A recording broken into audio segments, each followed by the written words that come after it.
Bonjour et bienvenue dans ce cours vidéo sur le CSS. On va parler de la propriété Text Decoration. Donc, on va voir comment ça fonctionne.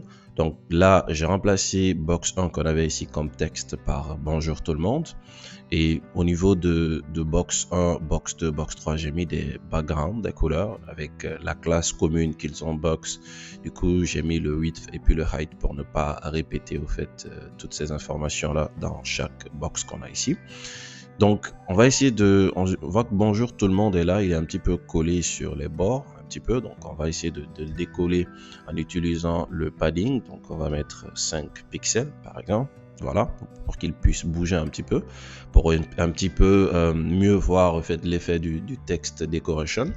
Donc, si on met text decoration, ok, donc il y a des choses que l'on peut faire avec ça. Donc, je mets text deck line, text decoration line, le type de ligne qu'on veut avoir en fait pour notre text decoration. Donc, si je mets line through, qu'est-ce qui se passe? Et bien du coup, la ligne, en fait, la barre passe à travers notre texte. Ok. Donc, à part line through, on a d'autres valeurs que l'on peut mettre. Donc, si je mets deux points, on a overline, on a underline par exemple. Donc, si je mets overline, donc ça veut dire que ça va passer au-dessus. Ok. Donc, au lieu de overline, on a underline qu'on peut mettre aussi. Mais cette fois-ci, ça va passer en dessous. Ok. Donc, à part le type de ligne que l'on veut mettre, d'accord, à part le type de barre que l'on veut mettre, on a la possibilité de mettre la barre, par exemple, qu'on a underline ici. On a la possibilité de mettre notre barre, changer la couleur, par exemple, d'accord. Par défaut, nous, on a la couleur noire pour la barre qui se trouve au-dessous de notre texte. Donc, on a quoi? On fait text, deck, color.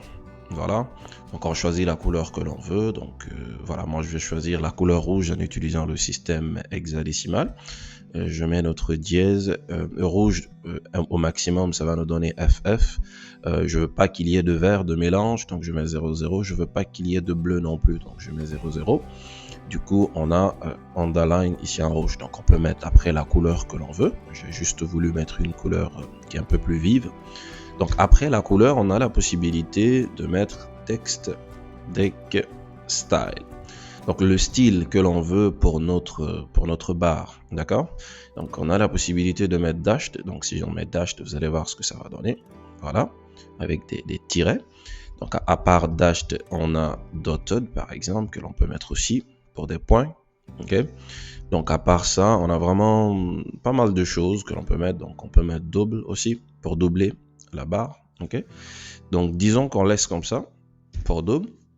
Qu'est-ce qu'on peut rajouter d'autre? On peut rajouter text decoration thickness. Ok. Ça c'est pour l'épaisseur de notre barre. Donc si on met un EM par exemple, ben, ça va être très grand. Un EM c'est quoi? C'est égal à 16 pixels. D'accord.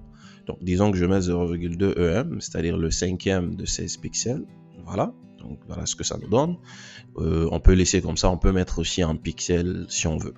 Donc sinon, pour résumer tout ça, en une seule ligne, on a la possibilité tout simplement de mettre du text decoration et puis on met tout ça en une seule ligne. D'abord, on met la ligne que l'on veut, donc on met underline, bien sûr, ça c'est obligatoire lorsqu'on écrit text decoration. Okay? Après, il faut mettre la couleur qui n'est pas obligatoire, donc on met la couleur que l'on veut. Je vais mettre la même couleur, je vais mettre la couleur rouge. Après, on met le style, donc nous on a mis double, ok. Après, on met notre thickness 0,2 EM. Donc, je vais venir retirer ça. On va voir que on aura toujours la même chose. Voilà, donc tout ce qu'on a écrit tantôt avec 4 lignes de code, donc cette fois-ci, on l'a tout simplement résumé en une ligne de code.